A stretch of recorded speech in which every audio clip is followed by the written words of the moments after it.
What's going on, everybody? Welcome to Hot 97 News, a brand new live news show where we talk about all the biggest stories across the country. It is Monday, March 2nd. I'm your host, Lana Harris, here with Rondell with 2 N's and Million. Hey. And boy, is there a lot going on. Yeah, happy War Day. In Happy this War world. Weekend. Happy War Weekend. Oh, man. Happy War Weekend is crazy.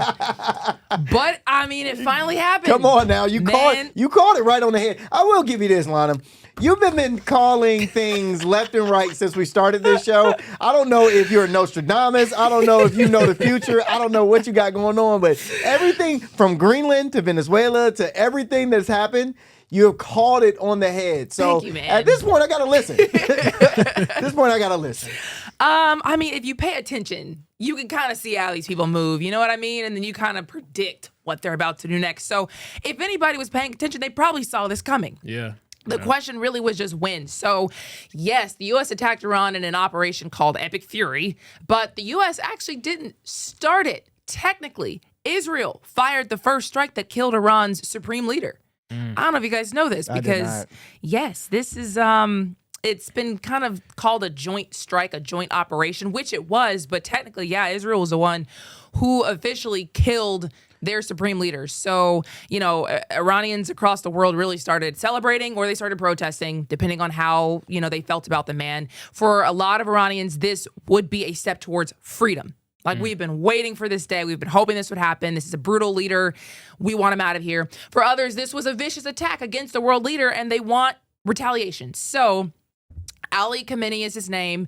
He has been Iran's top religious figure and head of state for almost 40 years now. And so I just feel like it's interesting that a lot of people aren't talking about the specifics of how this happened because I don't know how legal this was. Yeah. You know what I mean? First of all, I think I need somebody to tell me what war means at this point. Flat out. Because we're not at war. And we didn't start a war. We just started whatever this is. And apparently how this actually happened, which meaning like how we got to his death, how he was targeted. The CIA had apparently been tracking Khamenei for months, kind of watching him move, where he would go, how he moved, that kind of thing. And the CIA reportedly learned he was going to be at a meeting of top Iranian officials at a leadership compound in central Tehran on Saturday.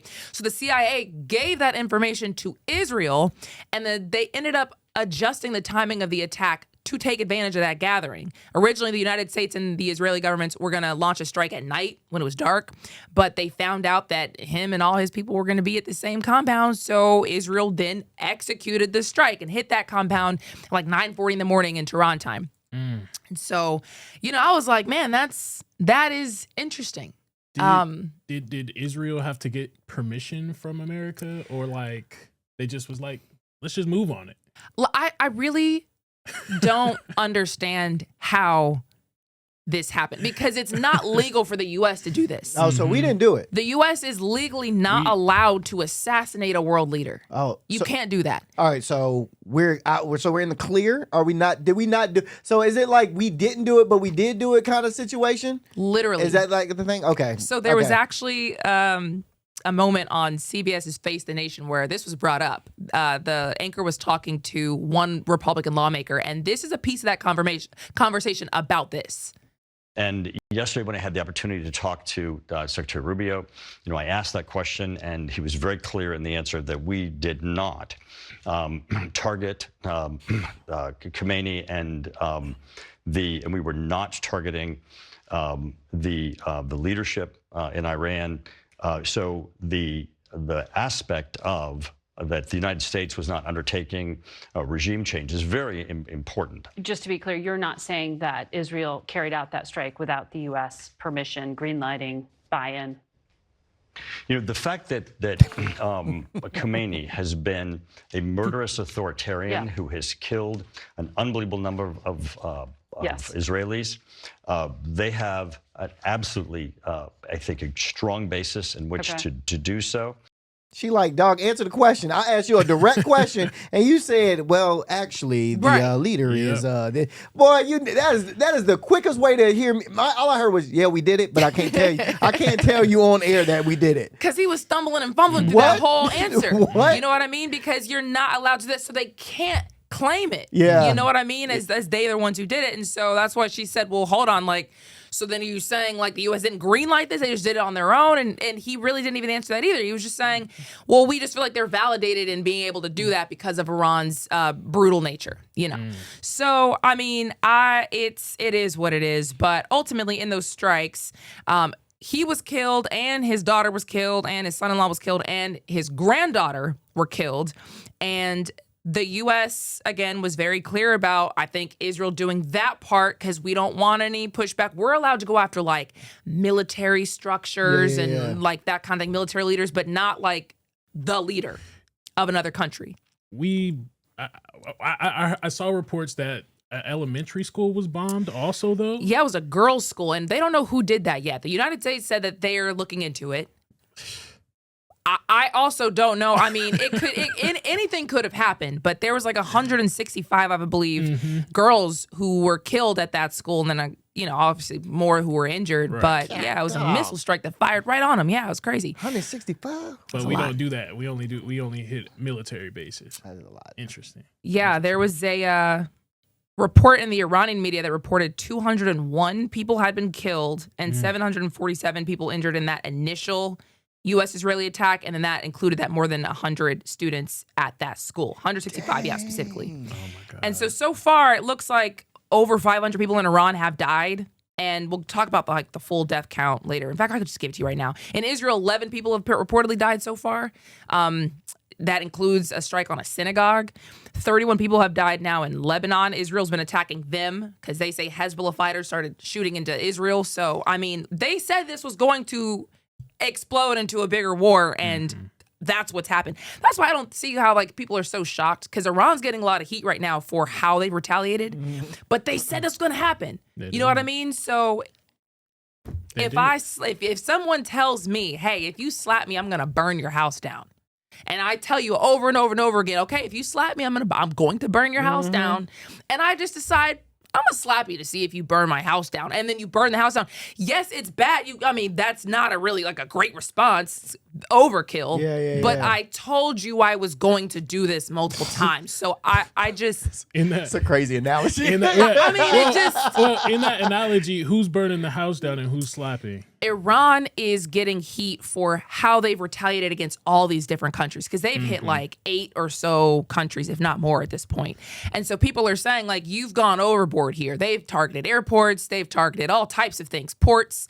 And so people are now getting involved in other countries saying you guys are going overboard here. But you started with the U.S. and Israel attacking them. And the U.S. and Israel attacked hundreds of targets. This was a stunning success, I think, if you asked what they were, looking to do. They would say that this was amazing. They actually managed to cut their leaders' heads off, and they attacked nuclear sites and military structures and all sorts of things that would be important to Iran's leadership and their military. So I think the U.S. is feeling pretty good about where they are right now. I'm curious to see what happens next. Yeah, for sure. So we do have some video. We have a lot of video for you, actually, to show you how some of this has been going. And the first one is actually kind of breaking news. So this is out of Kuwait. That is a fighter jet crashing to the ground. And then you see the pilot taking a parachute on out of there. So the breaking news from this situation is that happened because of friendly fire. Oh, no. They accidentally shot those people down. Central Command put out a statement about this and said that 3 U.S. F-15E Strike Eagles were flying in support of Operation Epic Fury, and they were mistakenly shot down by Kuwaiti air defenses.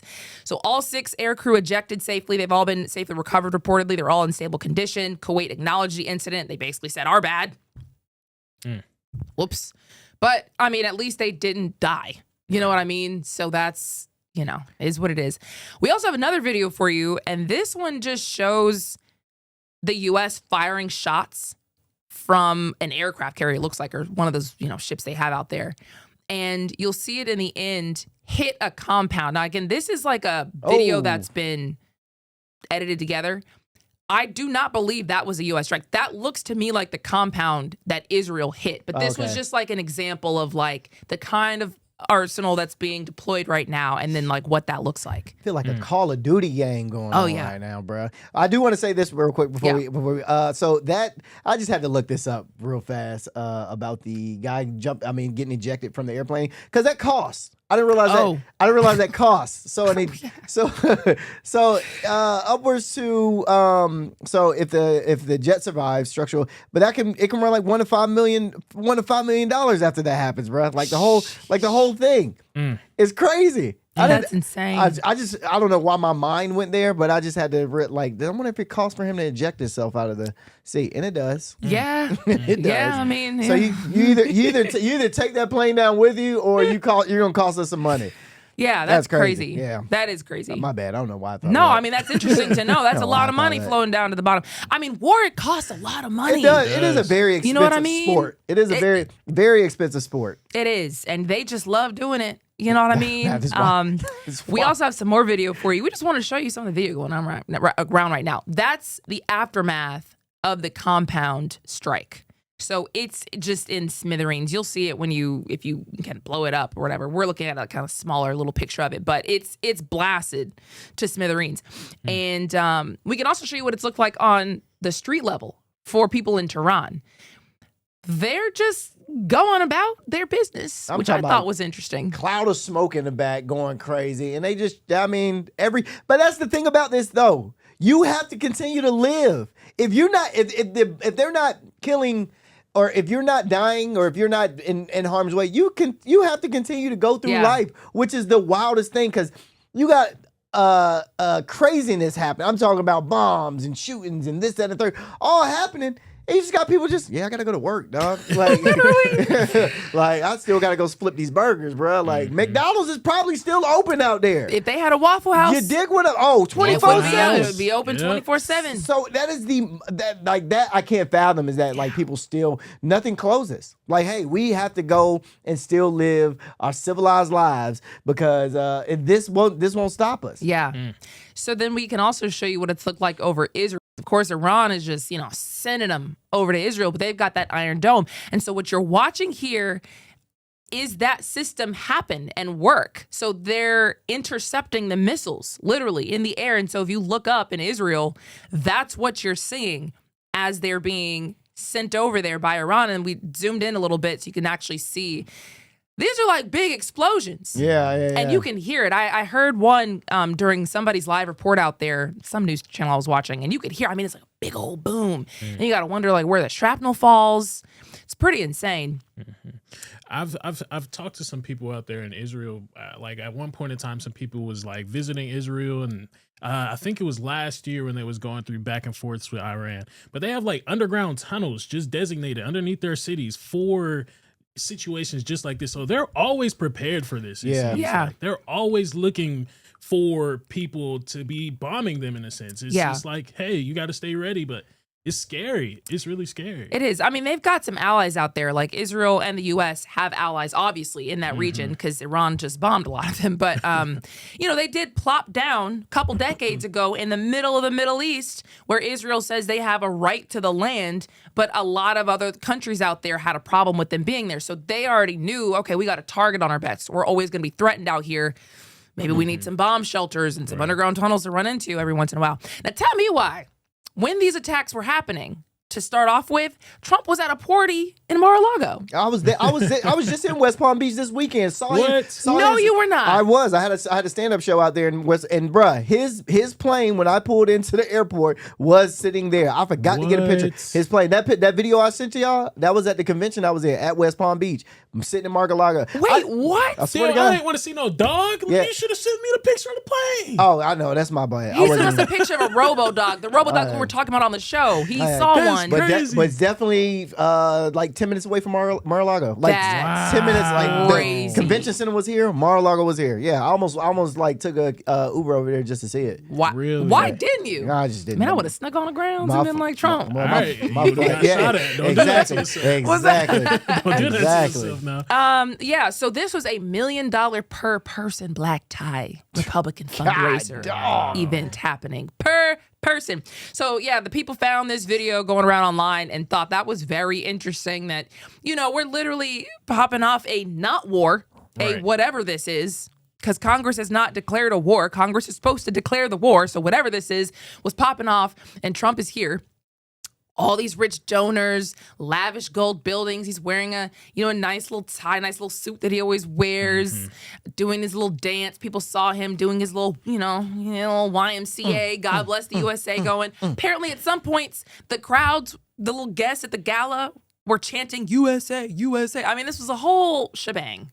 And my man not caring. Now one world of care what's going on right now. Apparently he would just dip in and out to like see how the war was going. Oh, okay. He just slide into the back room. Hey, any news? Okay, bet. I'm gonna go back out here. Yeah, he was like monitoring the operations, so the reports say. And Press Secretary Caroline Leavitt had already told everybody that the president was still going to attend that fundraiser, despite the fact that the situation was clearly escalating. Nobody knew it was going to happen. I don't know what she would have known at that point, but I'm sure the guests didn't know that was going to happen. But so he would just pop in and out. And I think it's very interesting that he has to just like pop up some curtains and do it right there at his house. Yeah. And I would think that you would do this at the White House, like in one of those like situation room. Secured room. You just like threw up some like curtains right down the street from the party. Not even down the street. It's in the same place. Yeah, because the Mar-a-Lago. So what I found out about this place, it's not a house. It's a strip of his entire compound. Yeah. So it starts at the back and it goes all the way to the beach, and it's in between. It's in between the beach. So the beach is on this side and the beach is on this side, and his houses or his compound in between the two. It's ginormous. Yeah. It's on the map and it's huge. So yeah. So they could literally have been Anywhere in on that compound. that whole complex, Yeah. but like right there. So I mean, I just think it's crazy that like y'all are literally partying, Yeah, kicking it. yucking it up, Kicking it. like while we're like dropping missiles on people. So after the guests left, Trump posted that video on True Social saying, the war started, by the way. And he posted saying that he acknowledged that the U.S. was expected to have some casualties in this conflict, and so far 4 U.S. troops have died. No way. So that's an update. Like, it had been 3. This morning I learned that the 4th troop had died. 3 U.S. service members were killed in Kuwait during one of the counterattacks that Iran had sent over. They were in a logistics unit deployed in Kuwait, and then a 4th U.S. service member was initially seriously wounded during the retaliation strikes that Iran sent over, but then he died of those injuries.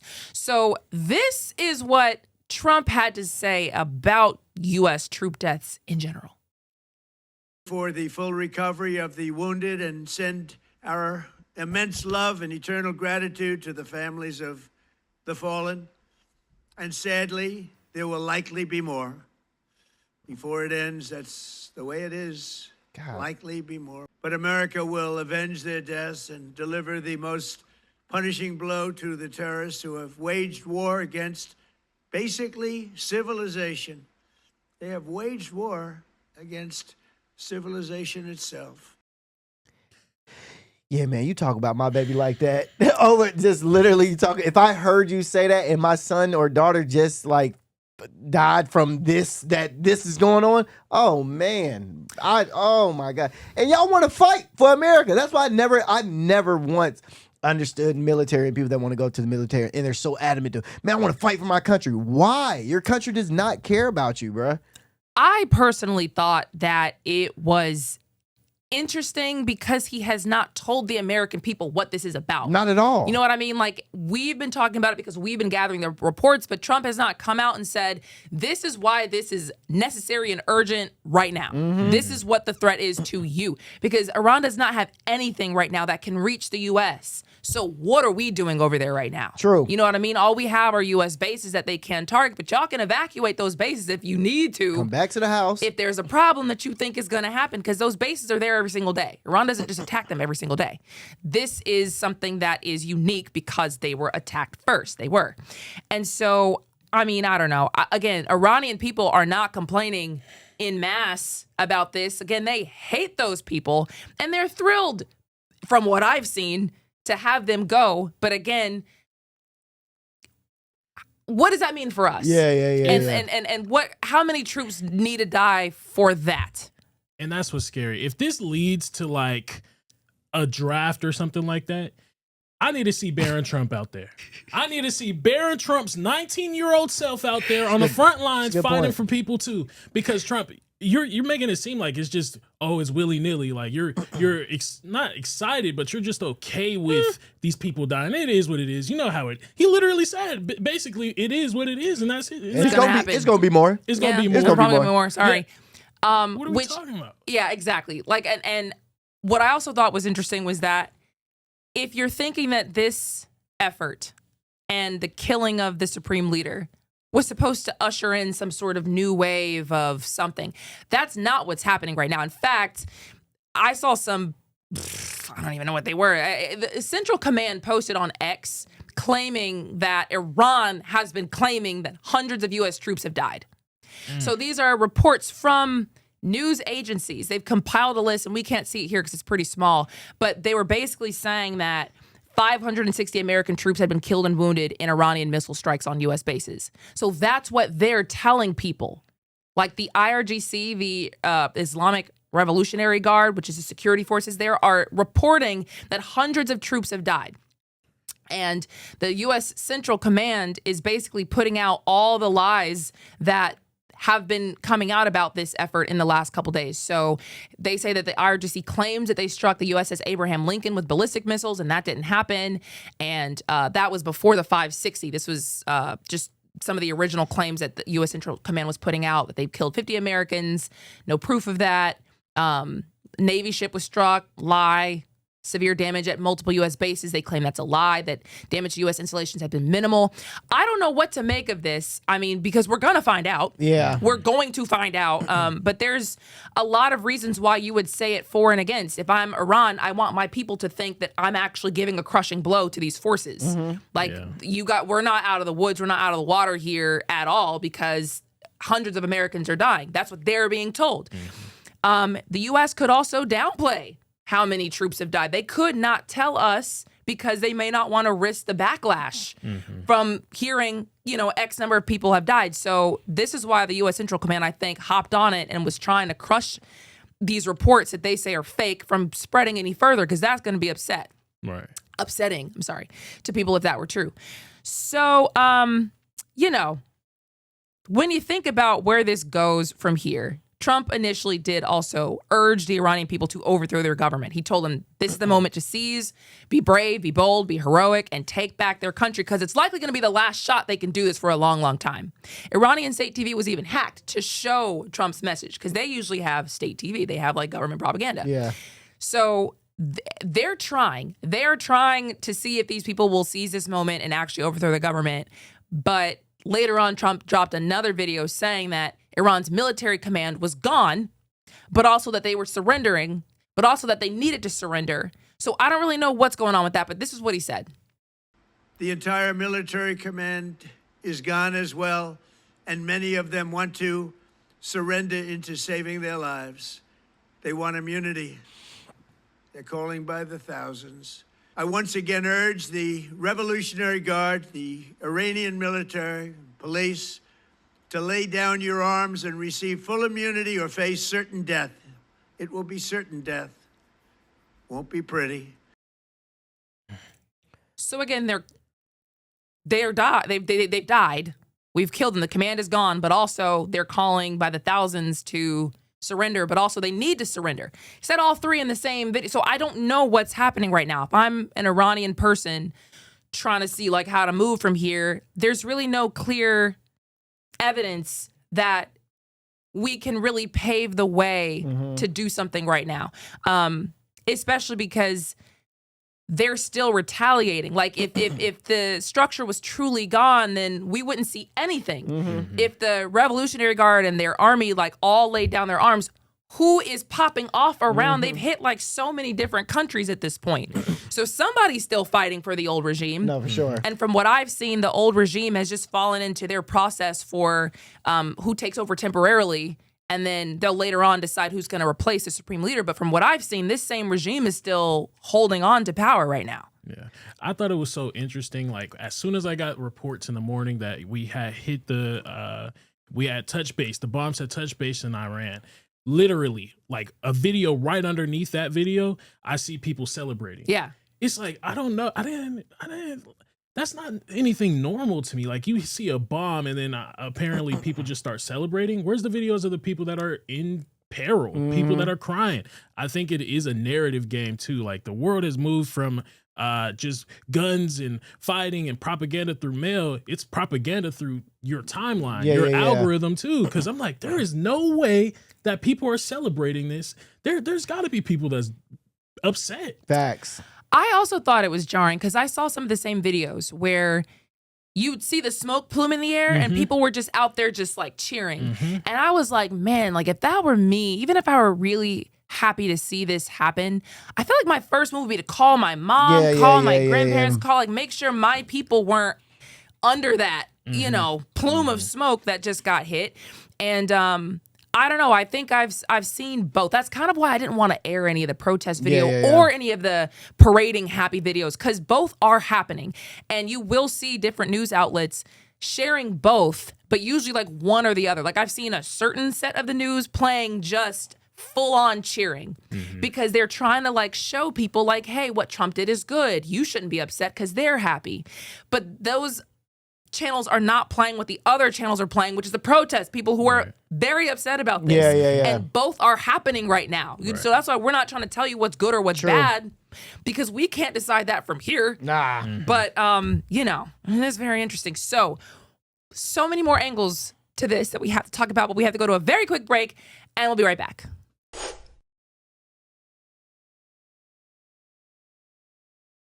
Welcome back to Hot 97 News, everybody. We're talking about the not war in Iran. We're just talking about whatever's going on that's got everybody like popping off across the entire Middle East. Look, I wanted to say a statement or a comment. Let's not forget, you know, everybody, all this is going on. Let's still not forget about the Epstein files. Let's still not forget about Nancy Guthrie, okay? Wow. Let's still not forget. No, I don't want to talk about them. I'm just saying, for all the people out there, don't forget. Okay? Nancy got to do with anything. But no, he's just saying, like, these are other big stories that we're supposed to have our eyes on. These other things. I just think it's interesting because you don't want to talk about, I hate I Epstein files. I hate Nancy Guthrie. I didn't say I hated it. I just said I was tired of talking about it. But I'm glad to hear you say. But let's not forget. The only reason I say don't forget about it because this is how they switch the narrative up and they put all this in front of your face. And then next thing you know, Nancy Guthrie, she found or she did or something. And we done forgot. And we were like, how y'all just find it and didn't tell nobody? Or, you know, they arrest 4-5 people from the Epstein files and they ain't tell nobody. You know what I mean? So, yeah, let's make sure we, you know what I mean? Still on them? Yeah, and not us, just people out there. Y'all don't forget. You know what I mean? Yes. Okay, so diving back into the Iran stuff. So again, one thing that I was personally concerned about as all of this was even just revving up was what happens to Iran afterwards. Like, I know that they've been saying, oh, Trump would be a hero if he actually bombs the country and gets the Ayatollah out of there. Great. But what happens next? It seems like regime change usually does not go well for the country that they did it in. What happened in Venezuela is like an outlier. I've never seen a regime change go so freaking swimmingly for literally anybody, because usually it ends in just conflict and civil wars. And so that's a big question that I've had, like, what happens next? Who comes in to be the leadership structure? And the U.S. apparently identified possible candidates who might take over, but Trump says they're all dead now. So that is according to a reporter. This is Jonathan Karl. He is the chief Washington correspondent at ABC News. And he said March 1st, so yesterday, last night, in fact, President Trump told me tonight the U.S. had identified possible candidates to take over Iran, but they were killed in the initial attack. The attack was so successful, it knocked out most of the candidates, Trump told me. It's not going to be anybody that we were thinking of because they are all dead. Second or third place is dead. So that is going to be probably problematic for the regime that's currently in place. But there are also people who are outside of the regime completely that are also being floated as potential candidates and options for the people. I thought it was most interesting when the protests were happening back in January. I kept seeing videos of a man named Reza Pahlavi. And I was getting bombarded with videos of him, with videos of people who were supporting him. Like, just, it was like a campaign for this man on my social media. I mean, I wasn't in Iran socials or anything. So I'm like, now why is my timeline suddenly getting floated with this guy? This is the Crown Prince Reza Pahlavi of Iran. He is the oldest son of the last Shah of Iran, who was overthrown in 1979 in the Islamic Revolution that put this current regime in power. So his dad was overthrown, and now these guys are who are currently at war with the U.S. So he's been in exile since that revolution. In fact, he's settled in the United States. He's been here. He's lived here for decades. He lived in other countries too, but he's lived here for decades. So a lot of Iranians see this guy as a symbol of pre-1979 Iran, modern and secular, pro-Western, before the current Islamic Republic came in and put in just like a moral police and, you know, all these rules and oppressions upon them where they had to put on the hijab and all this kind of stuff. So they see him as a potential next option. I seen him, and it was so interesting because I was just watching a video like earlier this morning. He was on 60 Minutes earlier, and he was explaining like why he thinks he's the best fit for this. He said that he's not going to necessarily be the one that he doesn't want to come in and like create regime change or something like that. But if they call him to it, he's willing to take the offer. But apparently his father was kicked out, and the regime that overtook his old regime occurred because, I mean, the dad wasn't the best with the finances. I think he was doing some like immoral things with the finances, like fraud or something like that to his people. I don't know how he treated the people or what all he's accused of doing, but he didn't have them under the same oppression they are in now. So I think they're just looking back to saying, at least we like the way we lived under this guy. Not that we think that he's just like the best thing since sliced bread. In fact, I've seen videos of this man saying he had no interest in being an Iranian leader anymore. Or he was just like, I live in the United States now. I got kids here. I got a family here. Like I don't know Iran anymore. So I think he was tapped for this because he's just somebody with name recognition, somebody who's recognized as being somebody who at least has ties to a man who has the way of life they're looking for. And so he could at least rally the people enough to bring in a new era. Because the biggest problem that the Iranian people are facing right now is, how do I overthrow a government and then put somebody in that can actually last? The army has to follow them. The IRGC, which are literally to protect the Islamic leaders they have in place right now, they've all got to succumb to this and follow this man. So some rando off the street who probably would be better is not going to be the guy because they don't have the name recognition. You know what I mean? So this guy at least is like, okay, we remember the flag with the lion and the sun on it, which is not their current flag right now under the Islamic regime they have. So the flag is a big deal. That was a big deal when Elon Musk changed it. The emoji for the Iranian flag, he changed it on X. That was all part of this because that's symbolizing we want to bring in somebody else. And this man says that he feels like the people trust him as a transitional leader and not like he's trying to be the future king or the future president or anything. He's just like trying to usher in this new wave and then he'll get up out of here. But he posted this on X and he said, look, my message to the remaining officials of this Republic of Terror is surrender to the people of Iran. Declare your loyalty to my program and the transition system. Hand over the power, no more bloodshed. And any attempt by the remnants of this regime to appoint a successor is doomed to fail. Whoever they place in his stead is not going to only lack legitimacy, but they're going to be complicit in the crimes of this regime. He's also asking the nation's military and the police and the security forces to put their weapons down. They say your weapons must serve to defend the great nation of Iran, not the criminal republic, nor its anti-Iranian thugs and hoodlums. And he's asking them to join the people of Iran in this revolution. Which is the same thing Trump said. Hey, like, you guys need to put your arms down and the people need to all rise up and do this as a collective. If not, it's not going to work. Telling the people to willingly rise up and possibly die, lose your life because you rose up against this government, this regime, that's a pretty hard thing to ask somebody. Is it? Because, I mean, I would say the same thing. But remember, we were talking about this before, and I was talking about my friend who is Iranian, who was saying, like, a lot of people have lost hope, so much so that they just don't care. They're happy to be bombed if it gets this regime out of there. But again, that's what I was saying. She was speaking from here. Oh, gotcha. Right. You know what I mean? Are you in Iran all willing to die for this? And she feels like they are. She's got family there now, so it's not like she's just speaking out of her behind. She's got family there, and a lot of people do feel oppressed. But that's why I was curious why it didn't work the first time. Like when the current regime was able to suppress the momentum they had when everybody was in the streets before, they did crack down and they did get power back and people did stop protesting. And it was like, that was your wave. That was your move. So now the U.S. is here. Are y'all going to come back out? If not, why aren't you coming back out? Right. You know, is the regime that powerful? And if so, y'all didn't really hit what you thought you hit if they can still hold on to that power. It's all about who the military is going to follow. Who's got the guns, who's got the arms, who's got the force behind them. So, you know, he's one option. He had Rudy Giuliani weigh in and say he's a terrible option. He said that Reza Pahlavi is basically dangerous in what he's attempting to do, declaring himself the transitional leader, because he feels like this is just going to destabilize the situation further. Feels like he has no support inside the country. He's the son of the man who was overthrown by the Iranian people after years of brutality and theft and oppressive war, like you said, Million, and that the people are not going to resort back to a tyrannical monarchy after freeing themselves of a tyrannical Islamic regime. From what I've seen, that's not true. I've seen a lot of Iranians actually say we would prefer Pahlavi because it is a way out. And we don't like necessarily support him as a permanent leader, but we support him as a transitional leader. At least we know what he stands for, and it's not this current regime.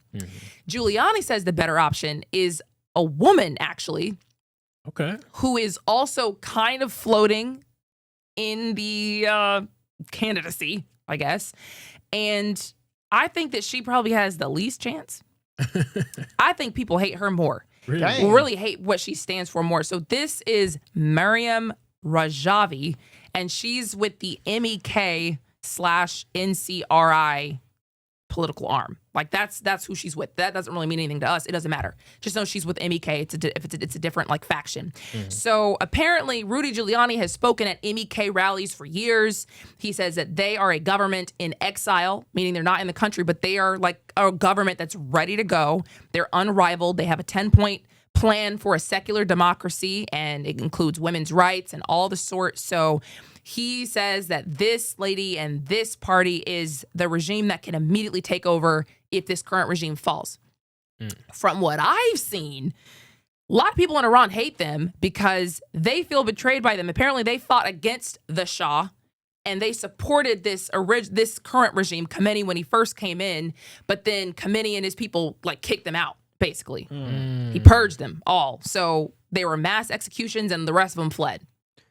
And then Iranians feel like they betrayed them because that group sided with Iraq. There was an Iraq-Iran war, and they sided with Iraq, and they felt like, okay, you're helping an outside country attack us. Right. So I think this lady has like a very poor shot, but apparently this group has paid a lot of U.S. politicians and figures to speak at their rallies.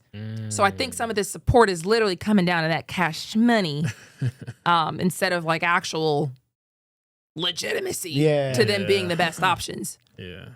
I have been seeing that they do want democracy, though. That's one of the biggest things that I've been hearing. Like, democracy is the main thing that these people want nowadays.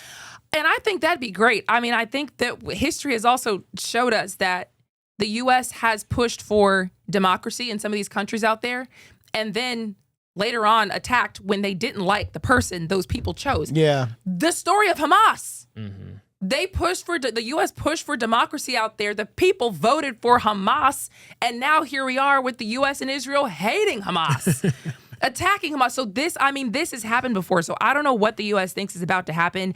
But this was what I was saying was my problem. If you attack the leadership, is there going to be a civil war? Because you got a lot of factions now who are vying for power. There's two different militaries there too, the IRGC and I think it's called the Artesh, like the regular army and then the forces that protect the actual like leadership. Who do they, or does somebody try to seize control over here? Does the MEK come in? Does Reza Pahlavi? What do you do? So there's no clear path there, but in the meantime, there's just reverberations across the Middle East because I don't know if you guys saw this video, but the supreme leader who was just killed is now being seen as a martyr in some of these countries. I've seen that. So this is a U.S. consulate that was actually attacked in Pakistan, and this actually got quite bloody. We didn't show you the part that got like real bad, but I was watching people like literally like popping off. So at least 22 people were killed and more than 120 people were injured in this clash between protesters and then the security forces there in Pakistan. It's a place called Karachi, and they were supportive of the Iranian government. They tried to storm this capital and, the consulate, I should say. And yeah, it was specifically after the U.S. and Israeli strikes killed the supreme leader. They feel like, that was not legal. It was not cool. Can't just do that. They see it as an attack on their way of life. Now, I don't support, their way of life one way or the other. This is just to show you that there is some pushback here. I seen like some Iranian officials come out and had like a press conference or something like that, and they was basically making the old guy, what do they call him? The Shah? The guy that was the supreme leader. The supreme leader. Yeah, they was making him seem like he was just like one of the most stand up guys before he passed away. They said that. They tried to evacuate him from the building. They told him that this place was probably going to get bombed, but he said, if I move, are we moving millions of people with me? And then interesting. Yeah, so they was making it seem like he was like just standing his ground in this whole entire thing, and he was refusing to move, and that's why he died, and it was for a just cause. And I could see how that then turns into him looking like a martyr if they're being pushed this rhetoric online, and that's the point, because who knows if that's true or not. They I was literally just about to be lying. I was literally just about to say that. It's like, oh yeah, you said that. Yeah, exactly. Okay. Yeah, we got it. Yeah, of course you're thinking about the people right now. Please don't usher me out. At 9 a.m, you're thinking about the people. Yeah, we got you. But if that's what they're being fed, then he does look like a martyr. For sure. You know what I mean? So that's kind of this whole propaganda war popping off right now. And that's why I think this is going to be so sticky. Unless the Trump administration and Israel continues striking, which they've said that they're going to do. They said this is going to last weeks. So all that we've seen so far is not, we've just scratched the surface, to be honest, in this not war, because it's not war, because we haven't gone to Congress. Right. But, yeah, so we'll see what happens. But like Trump said, if the people are going to rise up and kick these guys out, it's got to happen now. You don't have another chance. You know what I mean? One shot. So I hope for the best for them. If they're dying, this is happening anyway. I hope that they can pull this off, because if that's what they really want, we're going to find out. Yeah. This is the chance. If you're willing to put down your life for this is the chance. The U.S. is there. They're attacking literally your leadership right now. Like I'm hoping the best for everybody involved out there.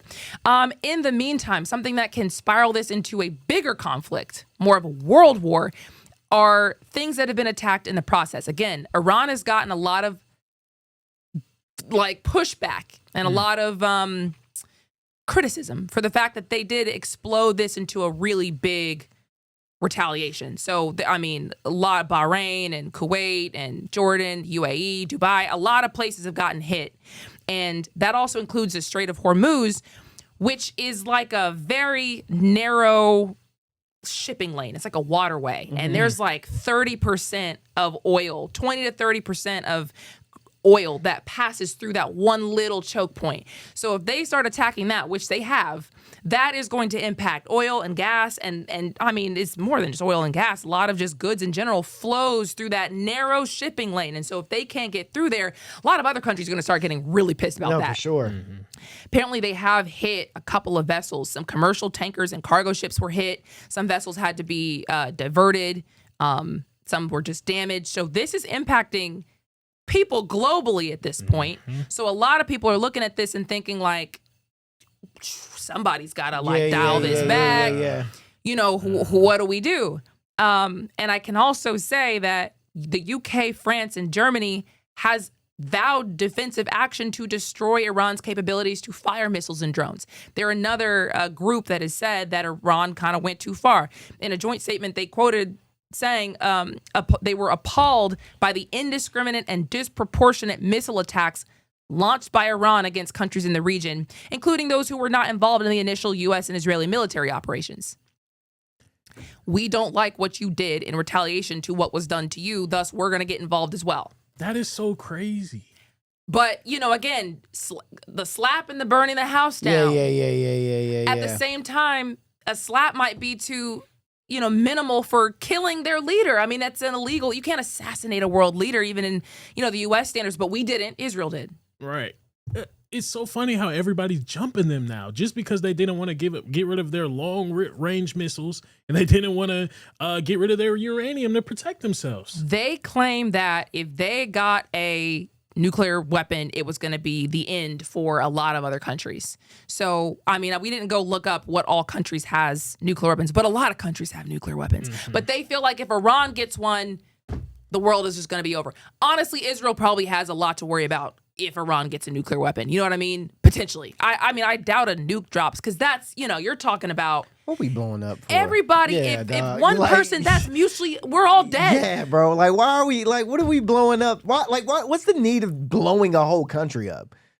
I just think they just wanted to protect themselves. Mind you, Israel, there's reports that Israel has nukes also. So it's just like, okay, so they just want to be the only ones in the Middle East that has nukes. I mean, that's what it seems like. Seems like. I understand the wanting to protect yourself. I always get it. But that's like walking into somebody's house and, instead of them greeting you with a gun, they got a bazooka. It's a little overkill, don't you think? What do we need a nuclear bomb for? That's a little overkill. But, am I tripping? No, I mean, you're not tripping. But if you already got the bazooka, you come in the house, only got guns, you in control. Yeah, but who's coming into the crib with a bazooka? But if you have a bazooka and I have a bazooka, it's normal now. Now we both got range to talk. What I'm saying is nobody needs a bazooka. That's what I'm getting at. That's what I'm getting at. Get rid of the nukes. That's what I'm saying. Like, you want to destroy an entire country, not just the people. Like, the whole country will be demolished. Well, not even just that, because yes, that. But then if I drop a nuke, you're going to drop a nuke, which means you're probably going to drop a nuke. And then what are we talking about? The fallout, the radiation. Yeah. This is like world ending. So the fact that these people even have the option to drop nukes on people is crazy. But again, like, Iran doesn't have anything right now that could even reach the U.S. So right now, this literally is a Middle East and that region problem as far as Iran goes. That's why people were wondering, why are we putting U.S. lives on the line for this? Mm-hmm. And the thing that's like really making me sad is like China just seems like to not really care almost. Like, they're not even getting really too involved. They're like speaking out against it, but they ain't sending any troops over there. So it's like everybody just left Iran to just be on their own almost. They have some support, but I mean, to your point, China, Russia, I haven't seen them physically get involved. I've seen them kind of say that either they will or they did give them like weaponry and stuff like that, but I haven't seen Russian troops. Russia's at war themselves. Yeah. Russia doesn't have any troops to spare. Russia's trying to get people from Africa, you know what I mean, to come in and try to fight. So the fact that all this is happening is nuts. I can tell you that there was also a potential terror attack in Austin, Texas, here. I don't know if this is a potential terror attack for real. In fact, the whole situation is very strange to me. But 2 people were killed and over a dozen people were injured in a shooting outside of a beer garden. And the FBI says they think it might be related to terrorism.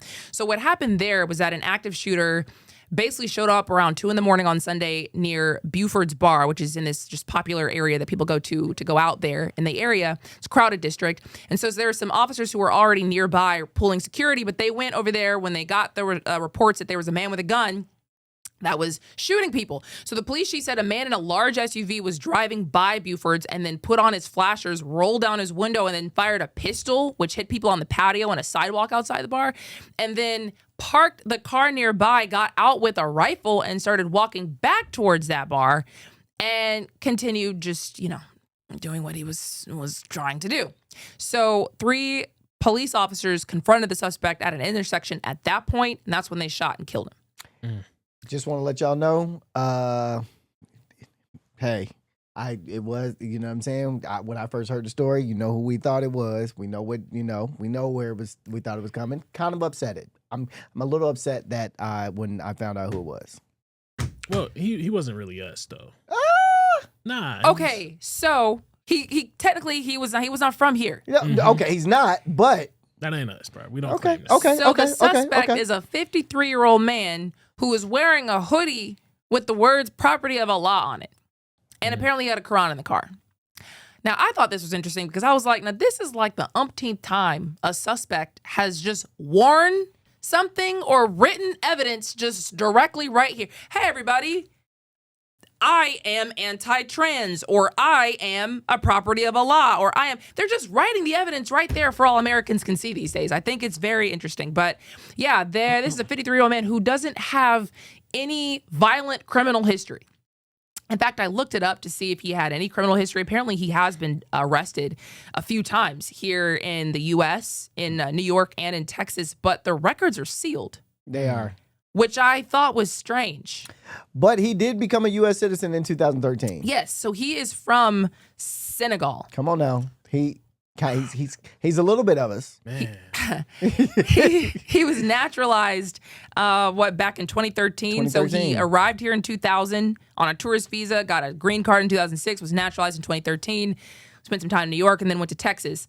So, I mean, investigators say he also had prior mental health episodes in Austin, so they're trying to see if this was just an extremist ideology or if this was just mental health issues that were kind of taking a play. But this happened, like the day after the Supreme Leader Ayatollah Ali Khamenei was killed on Saturday. So it was like, the timing is crazy. But that's what I'm saying. Like, what are the odds a man with no, at least sealed records, no real problems, just decides, I'm going to wear a property of Allah hoodie and put a Quran in the car and go shoot people.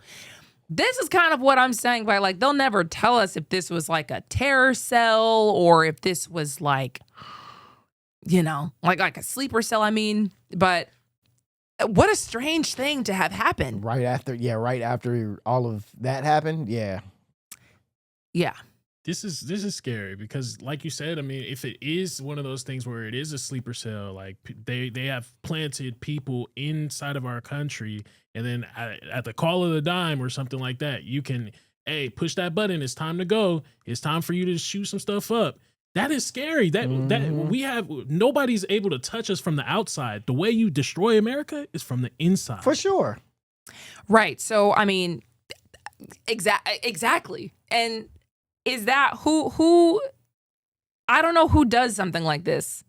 Like, whose country would have had the power to even say, okay, you man from Senegal, how long of a plan? This man got here 26 years ago. Yeah. And this is the same man with sealed records, 53, who's now putting a Quran in the car and wearing this hoodie and saying, I'm going to kill America. Like, what are the odds? But what you saying? It don't make sense? It just doesn't make sense to me. I mean, it's very clear, like, something is happening here. You know what I mean? Yeah.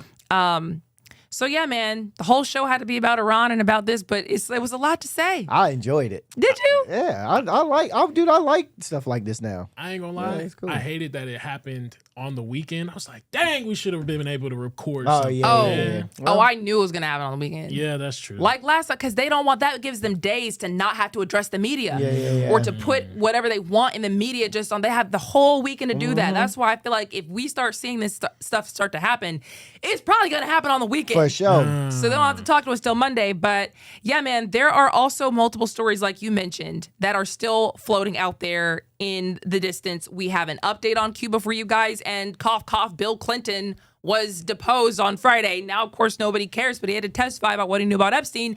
So we're going to talk about all that tomorrow. In the meantime, we have some Atlanta stories for you coming up right after this break.